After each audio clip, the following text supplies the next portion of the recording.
Saudação a todos, é com imensa alegria que aqui estamos para mais um estudo sobre o Evangelho de Jesus. Especialmente escolhemos o Sermão da Montanha. Jesus, guia e modelo, e ele nos deixou algum roteiro para as nossas vidas? Então, vamos aproveitar este momento para refletir sobre a mensagem do Mestre Jesus e refletir o roteiro que ele nos deixou. Algumas pessoas, às vezes, consideram que não existe bula, receita, roteiro para a vida. E esquecendo que Jesus, há mais de 2000 anos, nos deixou um roteiro preciso e profundo, no dizer da Amélia Rodrigues. Então, vamos lembrar de uma música do Luiz Antônio Mileco, saudoso companheiro do movimento espírita, fundador da Esplebe, do livro em braille, pioneiro, livro espírita em braille, e ele tem uma música que é muito emotiva e falando desse momento de Jesus. A música diz assim, eu não vou cantar porque eu não vou assustar vocês. Ele veio, pão da vida, luz do mundo, tinha um olhar doce e profundo e solene, tinha a voz. Ele veio, mãos vazias, desarmadas, nem escudos nem espadas, só o amor por todos nós. Toda noite sem estrelas, ele ilumina. E as nuvens mais escuras ele desfaz. Ele veio e agitou a nossa alma e tirou a nossa calma, mas nos trouxe a sua paz. E então, ele nos trouxe a sua paz, nos trouxe o seu amor e nos trouxe a mensagem que anunciava o reino dos céus. E então, vamos recordar nesta tarde o que ele nos trouxe no Sermão da Montanha. Kardec, na introdução do Evangelho segundo o Espiritismo, ele aponta as diversas partes dos evangelhos e afirma que de todas as partes do Evangelho, dos evangelhos trazidos pelos evangelistas, a parte que é incontestável e que não foi questionada foi o do seu ensino moral. Quando nós vamos estudando os evangelhos, com o ensino moral que ele nos traz, quando vamos aos espíritos, o que eles nos dizem, nós vamos descobrindo que esse ensino moral se contém como um código mesmo, no Sermão da Montanha. Ali está toda a mensagem de Jesus naqueles 3 anos. E é muito interessante. Kardec diz que esse ensino moral que ele vai estudar no Evangelho segundo o Espiritismo, que contém, na sua maior parte, mais da metade, o sermão, as máximas do Sermão da Montanha, e alguns episódios, ele vai nos dizer, ele vai chamar de código divino.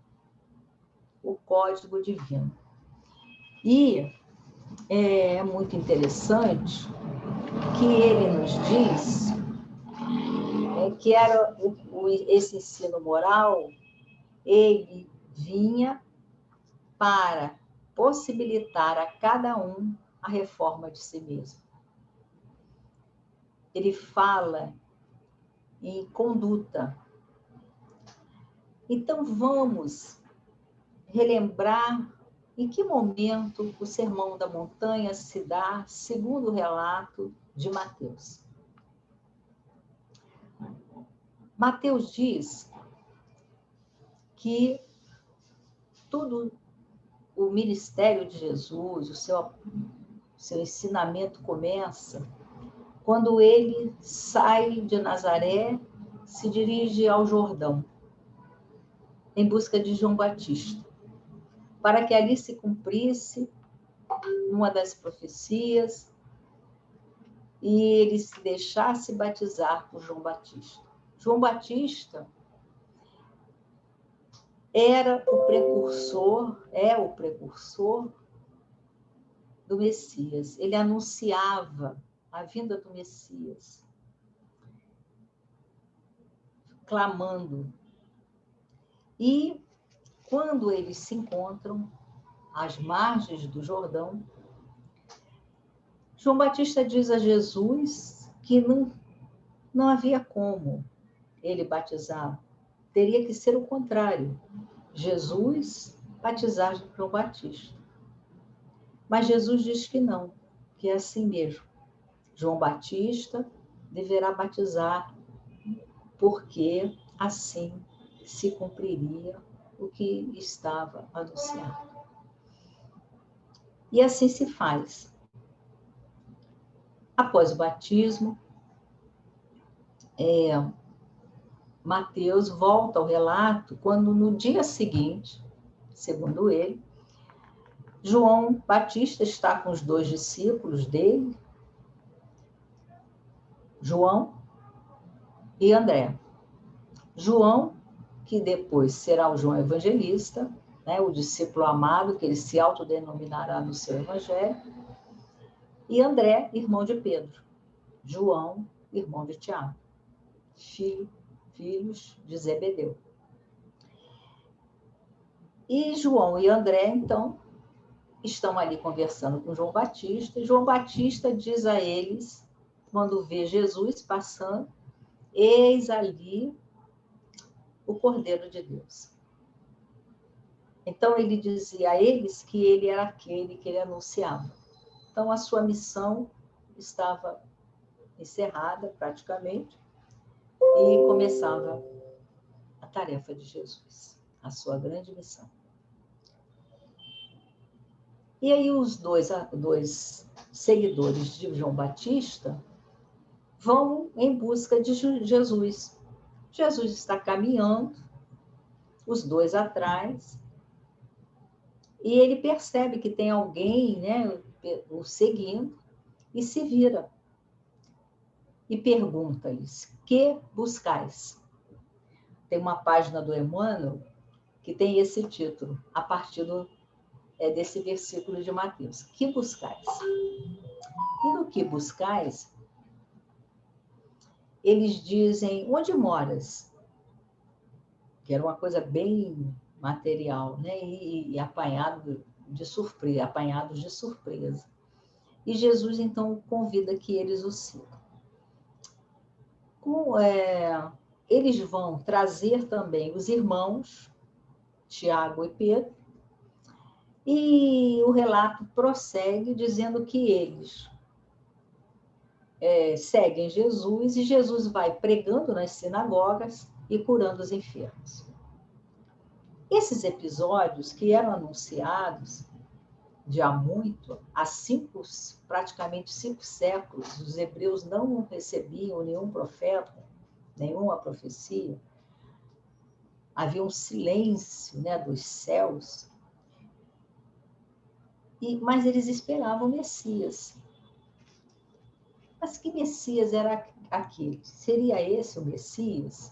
Havia aparecido muitos falsos Messias, mas nenhum se confirmaram. Então seria esse, mas o Messias que eles aguardavam era um Messias que lhes traria poder. E Jesus não parecia ser aquele Messias aguardado. E então, as multidões vão se acrescentando, as pessoas vão seguindo Jesus especialmente pelos chamados prodígios, pelos milagres, né? Que nós sabemos hoje pela doutrina espírita que não são milagres, mas pelas curas que ele fazia. E a multidão vai crescendo, e ele à frente, e a multidão o seguindo, crescendo, e os espíritos, Amélia Rodrigues, Humberto de Campos, eles relatam que as multidões vinham de vários lugares, né? Especialmente das redondezas do Lago de Genezaré, o Lago Tiberíades, o Mar da Galileia, porque era devido ao seu tamanho, muita água, né? Então eles achavam que era o Mar da Galileia. Então ele está ali à beira do Mar da Galileia, do Lago de Genezaré,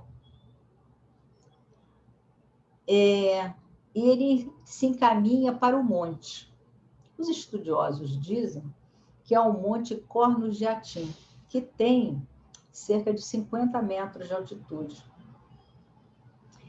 E na subida, diz que é uma subida leve, né? Por isso que dá para a multidão ir subindo, a subida leve. Tem um platô, né? um plano, com árvores que dão sombra. Então, Lucas diz que Jesus desce a montanha. É muito interessante, a Amélia Rodrigues dizendo, não importa se desce ou se sobe. Os homens criam obstáculos onde existem apenas opiniões. E Mateus diz que ele sobe. Ele sobe a montanha e para no platô. Ali, nós que já vimos várias vezes filmes sobre Jesus, lembramos dessa cena, que normalmente é muito significativa e muito bonita, que Jesus ele sobe a montanha e para nesse platô e se volta para a multidão. Quando ele se volta para a multidão, atrás dele está o Lago de Genezaré. É uma imagem linda. O convite que eu faço nesse momento, nós que estamos em casa, sentados, nós vamos nos sentar. Amélia Rodrigues diz que Jesus se protege sob o abrigo das árvores, um cipreste, que é uma árvore em forma de cone, conífera, como os pinheiros, e que dão sombra. Então, ele está ali, se abrigando do sol, e na sombra, ele se senta numa pedra e se cobre, segundo a Amélia, que era um costume do povo, com talite ou talit, que é esse chale, né, dos hebreus, que eles colocam normalmente nos ombros, mas quando eles entram no templo para orar, eles se cobrem, colocam sobre a cabeça. Então, diz Amélia Rodrigues que, assim, Jesus voltado para a multidão, e aí Humberto de Campos também descreve essa multidão. Que multidão é essa? Então, nós vamos estar entre a multidão, colocamos-nos entre a multidão, sentamos também para ouvir Jesus, que Amélia Rodrigues nos fala, que Jesus profere o sermão da montanha e ele fica na acústica das almas, na acústica do tempo, passado, presente e futuro. Então, esse sermão está lá, eternamente gravado. E por todos os séculos, na acústica do tempo, na acústica do mundo, através dos séculos. Agora, né? 2 milênios. Gravado. E é interessante que Jesus está registrado no Evangelho de João, ele diz aos discípulos que a voz do pastor, e Jesus é o nosso pastor, fica gravada no rebanho. Nós somos o rebanho de Jesus, somos as suas ovelhinhas. Então, nós trazemos na acústica das nossas almas a voz desse pastor divino. E a acústica desse sermão, das máximas, que são o código divino. Então, sentados ali, vamos lembrar daquele momento.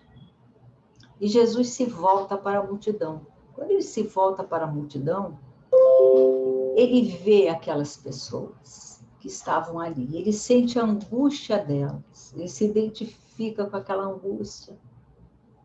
Ele sente a busca para as suas aflições, as suas dores. Então, ele olha e vê coxos, homens maltrapilhos, mulheres agarradas aos seus filhos, mulheres do povo, ali lavradores, pessoas simples, muitos aflitos, sofridos. E vê também aqueles orgulhosos, ambiciosos, e que vieram ver se realmente aquele era o Messias anunciado. E a partir dali, Jesus, vendo aqueles, identificou todos como carentes, carentes do amor de Deus, carentes de compreensão, carentes de tudo. Com as suas aflições morais, físicas, espirituais, mentais. Então, Jesus, às vezes a gente fica pensando, e o homem é tão orgulhoso que acha que descobriu até a pedagogia, né? E Jesus, e nós vamos vendo no Sermão da Montanha a pedagogia utilizada por Jesus. Quando ele vê aquele sofrimento, aquelas dores, sente as dores daquelas ovelhas do seu aprisco, como ele dizia, do aprisco que Deus lhe deu, ele percebe que ele precisa primeiro dar esperança para depois mostrar o caminho reto.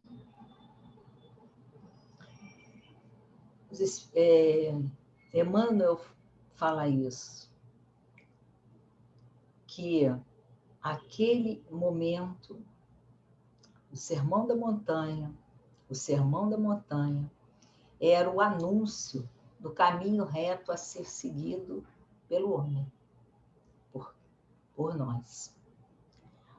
Então, é tarde, o sol está se pondo na hora do crepúsculo, e a Amélia Rodrigues, muito delicada pela mediunidade de Valdo Franco, ela diz que Jesus se veste de poente. Então, imaginemos a imagem linda, a paisagem daquele lago azul, aquele verde das árvores, e Jesus vestido de poente. Então, Amélia Rodrigues nos leva a algumas reflexões que a montanha, o monte, são símbolos das jornadas que teremos de percorrer com as dificuldades. E aproveita esse subir e descer de Lucas e de Mateus para refletir. Jesus desceu até nós, dos píncaros celestes até o mundo de provas e expiações, onde nós estamos. e desceu para que, ao subir, voltando aos páramos celestes, ele pudesse nos elevar ao seio de Deus. Linda a interpretação. Mas ela ainda nos diz, né, que a montanha é um símbolo que indica que nós podemos, como ele diz, a fé transporta montanhas, a jornada é difícil, nós teremos que subir para chegar ao Pai. Teremos que vencer as montanhas. Mas lá em cima, né, nós encontraremos essa felicidade que buscamos. É interessante, né, que Kardec, na introdução do Evangelho segundo o Espiritismo, ele aponta que esse código divino, ele é o roteiro para a nossa felicidade vindoura. É o roteiro para a felicidade vindoura. Então, temos roteiro. De há muito.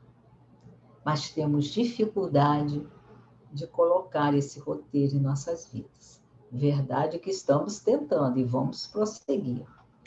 Então, né, a Joana, a Amélia, ela nos conta, né, que essa montanha é vencer os obstáculos que nos perturbam a caminhada para chegar ao Pai. E então, Humberto de Campos vai nos trazer a descrição daqueles que ali estavam, velhinhos, mulheres e homens trôpegos, não é? O que é o Sermão da Montanha?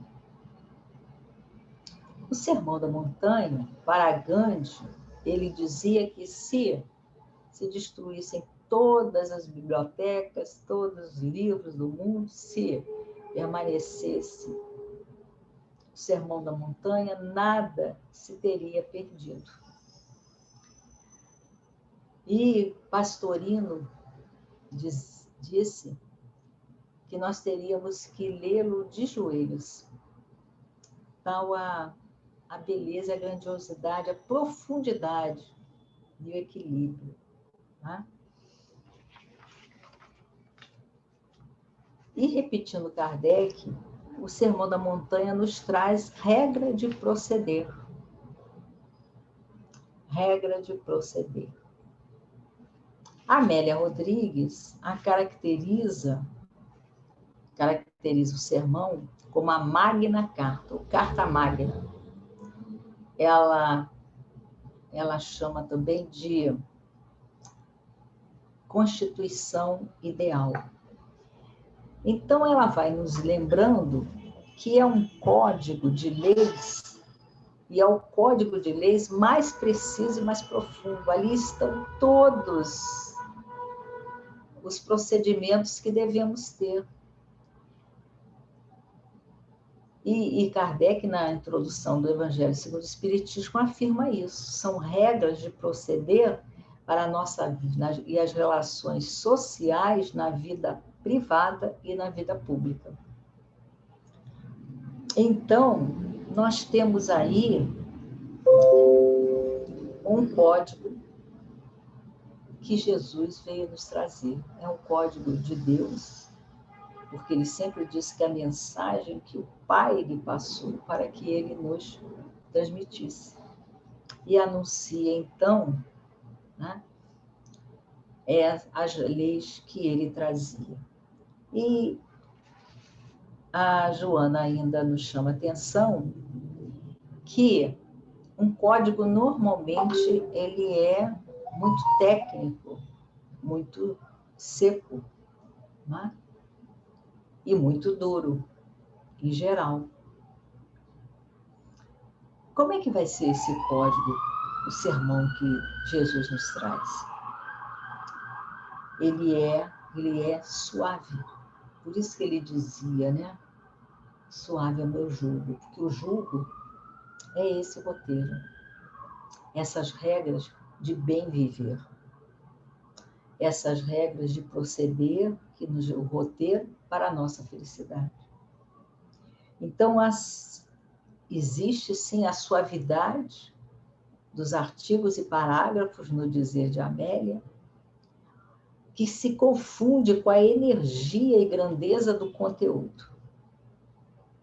O conteúdo é severo. Como disse certa vez um discípulo a ele, como é duro o teu discurso, Senhor. Porque são normas de proceder, como ele diz, sim, sim, não, não. Que não permite, né, maleabilidade. Ou você procede bem, ou você procede mal. Não existe proceder regular, mais ou menos. Ou é bem, ou é mal. E então, é duro porque é positivo, é afirmativo, é assertivo, mas é suave na sua estrutura, no seu conjunto. Então, vamos lá. Sentados ali estamos, e a Amélia diz que, sem dúvida, era uma mensagem revolucionária, mas de maneira especial. Sem armas, como diz a canção de Mileco, ele veio de mãos desarmadas, nem armas nem escudos. Mas ele provocaria uma transformação da humanidade. Hoje já existem intelectuais materialistas que afirmam que quem transformou o mundo nas suas relações humanas, nas suas relações sociais, nas suas relações trabalhistas, foi Jesus. Porque foi a mensagem que ele nos trouxe de amor, de esperança, que fez a transformação da humanidade. Então, Jesus vai começar, grande pedagogo, o maior pedagogo, né? O mestre dos mestres, pelas bem-aventuranças. É interessante que muitas vezes nós pensamos que Jesus só usava a linguagem figurada para se dirigir ao povo. Mas Kardec, no Evangelho segundo o Espiritismo, no capítulo Não ponhais a candeia sobre o alqueire, ele nos lembra, referindo-se à passagem do Evangelho em que os discípulos perguntam por que eles falam por parábolas, depois de uma série de parábolas. E Jesus explica, porque, né, que nós já conhecemos, mas Kardec, estudando essa passagem, ele vai dizer que Jesus só usou parábolas para as ideias mais abstratas, que o homem, naquele momento, não podia entender. Mas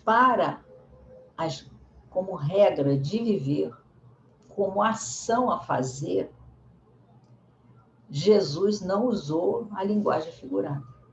Jesus foi positivo, assertivo. E o Sermão da Montanha é isso, é uma poesia, mas é assertivo. Como o discurso era duro, e as regras eram sim, sim, não, não, e Jesus percebia as dores das suas ovelhas, daquela multidão, Jesus vai começar pelas bem-aventuranças. O sermão também é conhecido como o Sermão das Bem-aventuranças. Mas ele não tem só as bem-aventuranças. As bem-aventuranças são apenas 8 bem-aventuranças.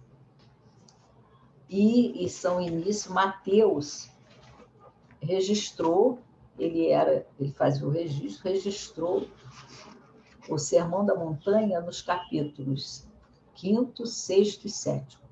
São 111 versículos. As bem-aventuranças ocupam 11 versículos. Então, 100 versículos são todo o código divino.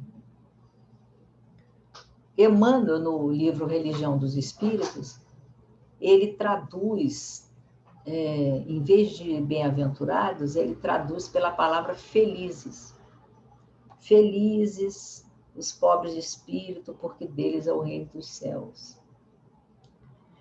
E então, Jesus coloca ali, dando o que as bem-aventuranças dizem. Elas nos trazem esperança. Então, olhem o recurso pedagógico de Jesus, sábio, mestre dos mestres. Ele sabe o que ele tem de dizer, o que ele tem de trazer e anunciar àquela massa que está ali. Mas ele sabe que os ouvidos só se abrirão se ele der alguma esperança. Então é preciso que os espíritos se coloquem receptivos a ouvir o código que ele deixará. Então, ele começa: bem-aventurados pobres de espírito, porque deles é o reino dos céus. Bem-aventurados os que choram, porque eles serão consolados. Bem-aventurados mansos, porque eles herdarão a terra. Bem-aventurados que têm fome e sede de justiça, porque eles serão fartos. Bem-aventurados misericordiosos, porque eles alcançarão misericórdia. Bem-aventurados limpos de coração, porque eles verão a Deus. Bem-aventurados pacificadores, porque eles serão chamados filhos de Deus. Bem-aventurados que sofrem perseguição por causa da justiça, porque deles é o reino dos céus. Bem-aventurados sois vós, quando vos injuriarem e perseguirem, e mentindo disserem todos o mal contra vós por minha causa. Os estudiosos dizem que esse último versículo é dirigido àqueles 4 discípulos que ali estavam, porque ele viu o futuro e o sacrifício daqueles 4 discípulos no futuro. Então, imaginemos, né? Cada uma dessas bem-aventuranças bateu naqueles que ouviam de acordo com o sofrimento e a dor que eles traziam. Isso fez com que os espíritos se colocassem abertos àquilo que viria a seguir. Então ele diz: exultai-vos e alegrai-vos, porque é grande o vosso galardão nos céus. E dirigindo-se ainda aos 4 discípulos, como entregando a missão a eles: vós sois o sal da terra, vós sois a luz do mundo. E o sal, né, nós precisamos do sal para dar o sabor. Jesus fala isso. Né? E a luz. E Emmanuel, falando sobre essa luz, ele diz que Sim, nós precisamos colocar esse conhecimento que Jesus nos trouxe sobre o móvel, para que ilumine os outros. Mas Emmanuel nos chama a atenção. Várias páginas sobre esse versículo, numa delas ele lembra que é necessário e essencial que nós façamos luz, a nossa luz própria. Nós conquistemos essa luz. Então, que nós possamos colocar esse ensinamento trazido por Jesus em nossas almas, em nossas vidas, em nossas ações, nossas palavras, nossos pensamentos. E nós estamos vivendo um momento em que isso é muito necessário. Porque nós, certamente, todos nós, temos influência no nosso entorno. E se nós nos identificamos como cristãos, como espíritas cristãos, é hora desse testemunho. Então temos que ter muito cuidado com o que falamos, com o que fazemos, com o que passamos no WhatsApp, na rede social, porque o outro está vendo e diz assim: ué,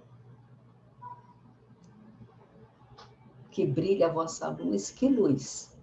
Se nós estamos espalhando o que nós estamos fazendo. Jesus conta conosco. Então, Jesus lança as bem-aventuranças, dando esperança àquela multidão.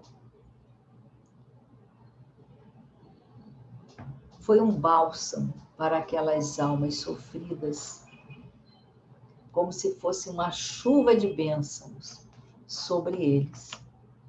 Então, havia uma recompensa, havia esperança. E então, ele exorta a transformação. Ele faz uma exortação para que nós nos transformemos. Mas como vamos nos transformar? Como ele vai ditar agora ali as regras da conquista dessas bem-aventuranças, ele, primeiro, deixa claro, não vim destruir a lei, mas cumpri-la. Kardec, estudando no primeiro capítulo do Evangelho segundo o Espiritismo, esse versículo, ele diz que Jesus, né, veio completar a lei. E se nós vamos no Livro dos Espíritos, está lá.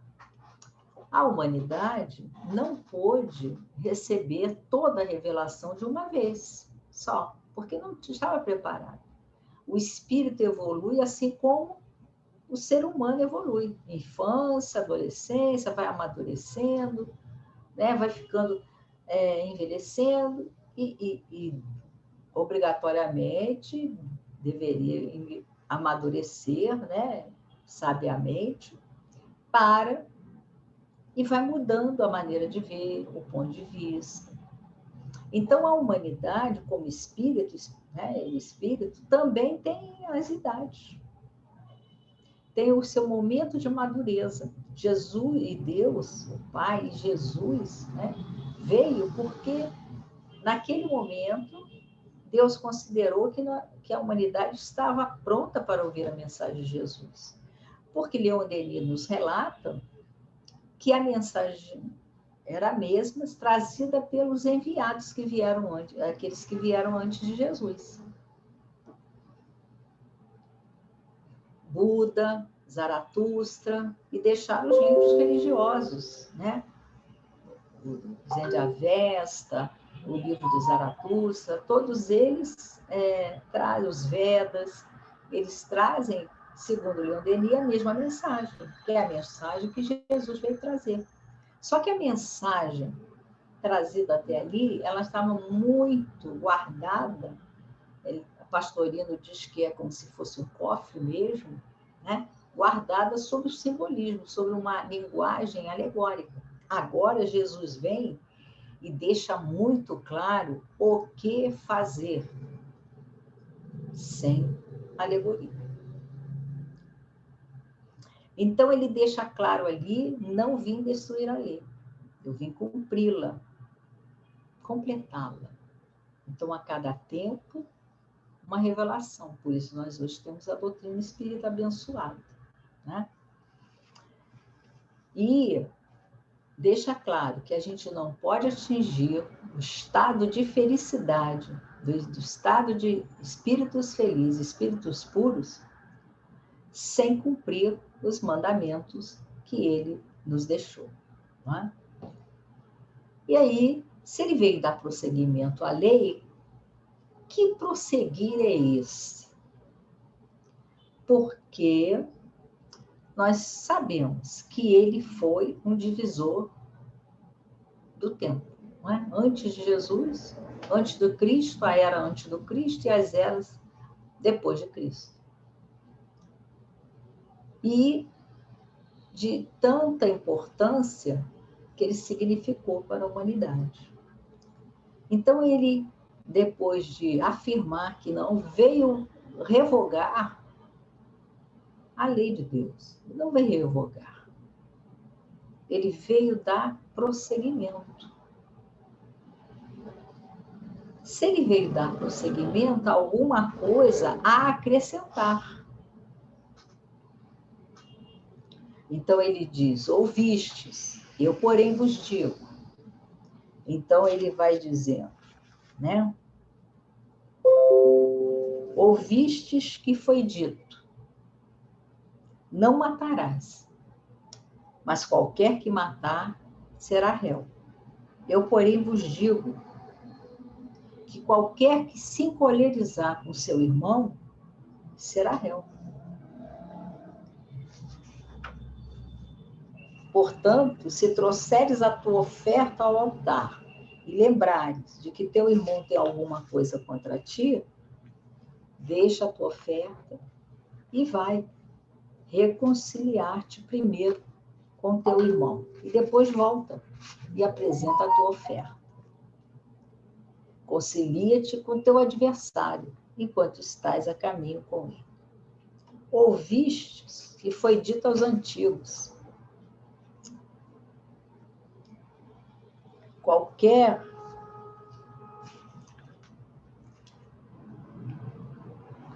ouvistes que foi dito ao antigo, olho por olho e dente por dente. Eu, porém, vos digo que não resistais ao mal. Mas se qualquer te bater na face direita, oferece-lhe também a outra. Ouvistes que foi dito, amarás o teu próximo e odiarás o teu inimigo. Eu, porém, vos digo, amai os vossos inimigos. Então, Jesus foi apresentando as regras de proceder. Que duro o teu discurso.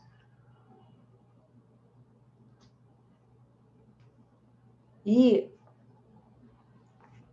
dá orientação para a oração. Quando orares, não sejas como os hipócritas, que se comprazem orar de pé nas sinagogas e nas esquinas da rua, para serem vistos pelos homens. Mas tu, quando orares, entra em teu aposento e, fechando a porta, ora a teu irmão. Então, Jesus, no sermão, as bem-aventuranças, a alegria que isso depois, né, do sacrifício, o sacrifício que se apresentaria a eles, a recompensa e a alegria que teriam, e depois o que deveriam fazer. E como essa caminhada não seria fácil, qual o recurso que eles teriam? A oração. Então vamos vendo como Jesus vai construindo o sermão. E aí é quando ele, né, nos fala: portanto, vós orareis assim: Pai nosso que estás nos céus, santificado seja o teu nome. Então ele vai ensinar a que é considerada a oração perfeita, a oração do Pai Nosso, que é conhecida como a oração que o Senhor nos ensinou. E então,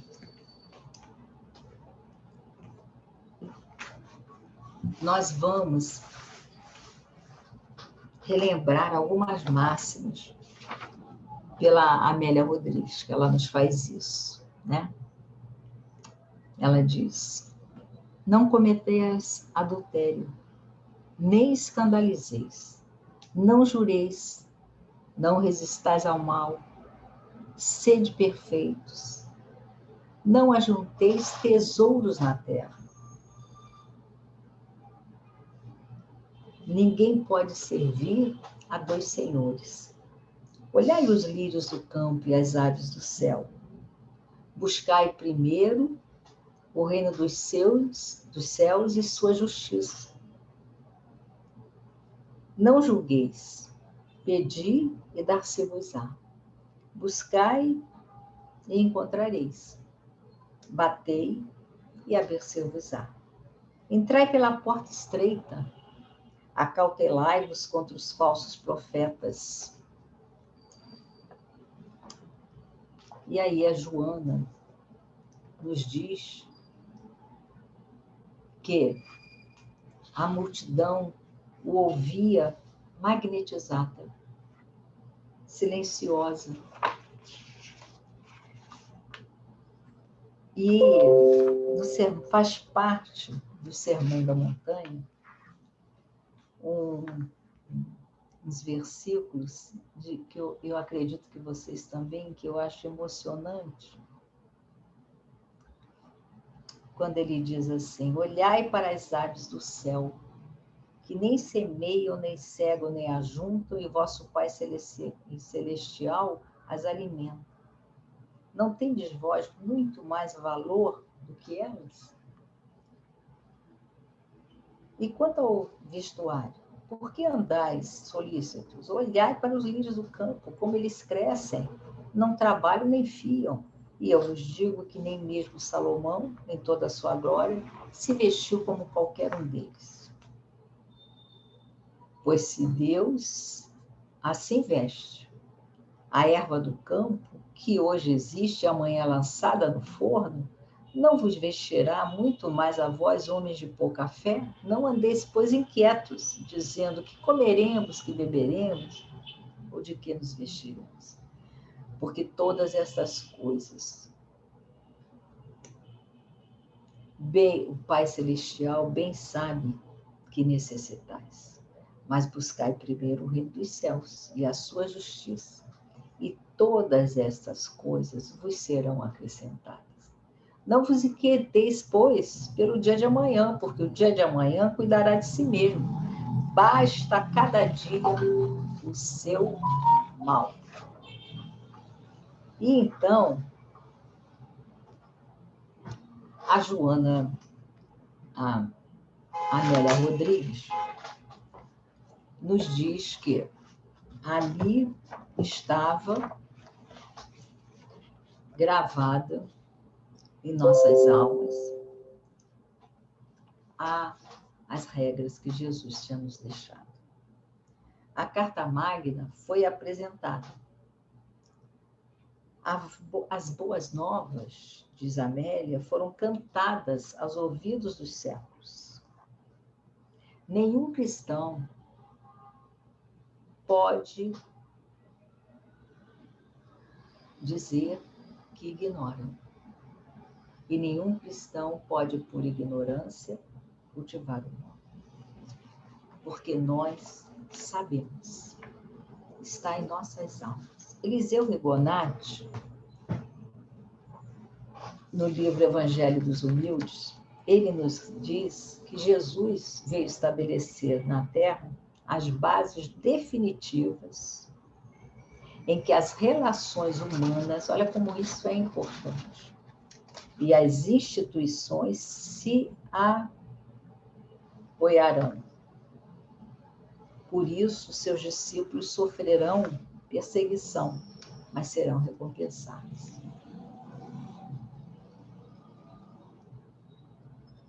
Jesus, vou repetir, Jesus veio estabelecer na Terra as bases definitivas em que as relações humanas e as instituições se apoiarão nesse código, nessas bases. Por isso, seus discípulos sofrerão perseguição, mas serão recompensados. Quantas vezes nos sentimos incompreendidos? Alguns até em seus próprios lares. Mas sigamos. E Jesus, e o Eliseu Rigonati, no Evangelho dos Humildes, ainda nos diz: Jesus ensinava amorosamente e sua doutrina ia direto aos corações. Então, Jesus, na sua técnica, ele ia às mentes, porque ele sabia que ele tinha que atingir as mentes, para que, pelo raciocínio, nós entendêssemos, compreendêssemos e colocássemos em nossas vidas, mas ele sabia também que tinha que tocar os nossos corações. Então, o Sermão da Montanha, quando nós sentamos para ler todos esses capítulos de Mateus, 111 versículos, nós percebemos, nós somos tocados no coração e paramos para raciocinar. Então, essa era a pedagogia de Jesus. Então, Rigonati diz, Jesus, da maneira como ele falava, ia direto aos corações de seus ouvintes, avivando-lhes a ideia que traziam em si de um mundo de paz, de amor e fraternidade. Porque nós fomos criados para a felicidade, para a fraternidade, para a convivência em paz. Despertava-lhes a esperança, reacendia-lhes a fé, conduzia-os à prática da caridade. Então, já no capítulo 7 de Mateus, nós vamos nos aproximando do final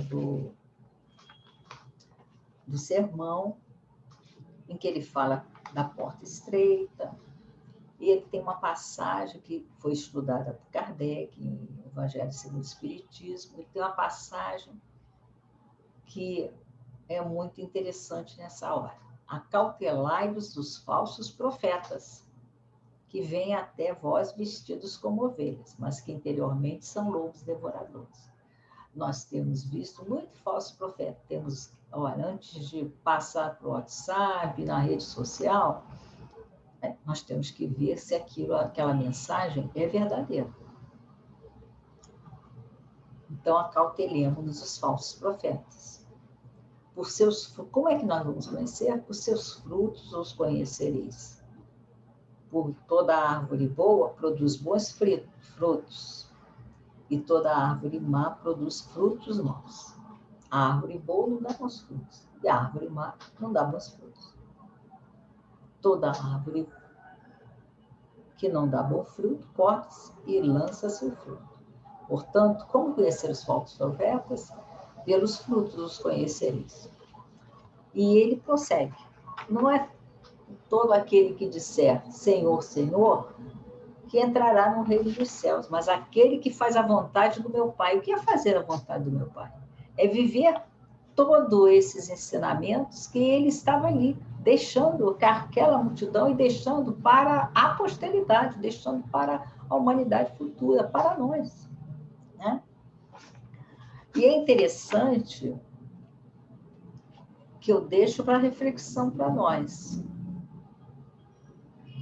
Muitos me dirão naquele dia, no dia da nossa, né, viagem, volta ao plano espiritual, volta à nossa morada. Senhor, Senhor, não profetizamos em teu nome não expulsamos demônios? E eu lhes direi abertamente, nunca vos conheci, apartai-vos de mim, vós que praticais e a iniquidade.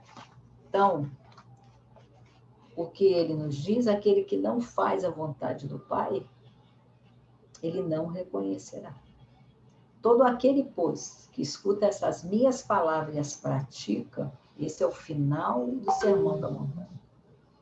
Assemelhá-lo-ei ao homem prudente, que edificou a sua casa sobre a rocha. E desceu a chuva, e correram rios, e assopraram ventos, e combateram aquela casa, e não caiu, porque estava edificada sobre a rocha. E aquele que ouve essas minhas palavras e não as cumpre, compará-lo-ei ao homem insensato, que edificou a sua casa sobre a areia. E desceu a chuva, e correram os rios, e assopraram ventos, e combateram aquela casa, e caiu, e foi grande a sua queda. E aconteceu que, concluindo Jesus esse discurso, a multidão se admirou da sua doutrina, porquanto os ensinava como tendo autoridade, e não como os escribas. Ao final das nossas reflexões desta hora, nós que estamos sentados sobre a pedra, na montanha, vendo e ouvindo o Mestre Jesus, envolvidos naquela vibração, imaginemos a vibração daquela hora, a beleza daqueles ensinamentos, daquele momento inesquecível e que jamais se repetiu.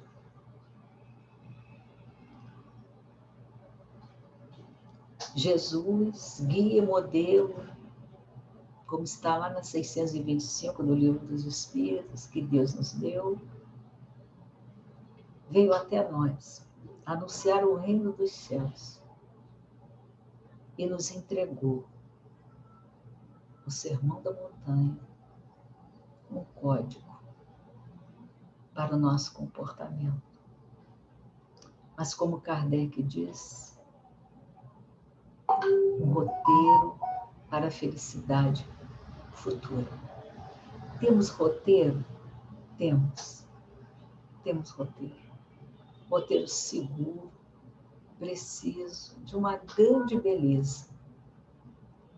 Mas sabemos todos, não podemos apenas ficar admirando a beleza daquele momento, nem daquela mensagem.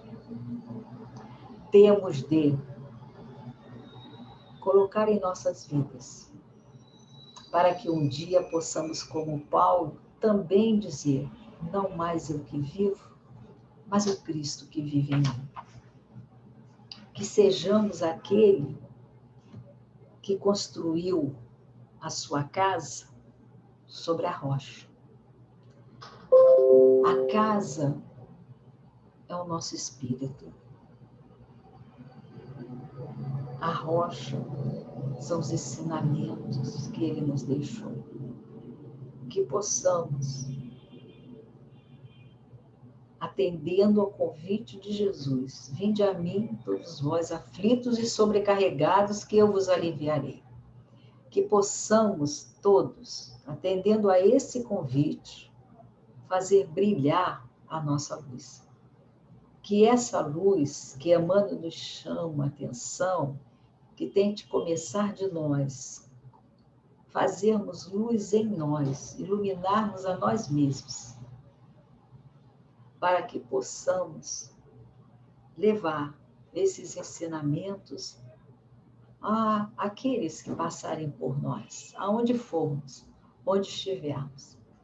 Que Jesus nos abençoe e nos envolva hoje e sempre. Muita paz, muito obrigada.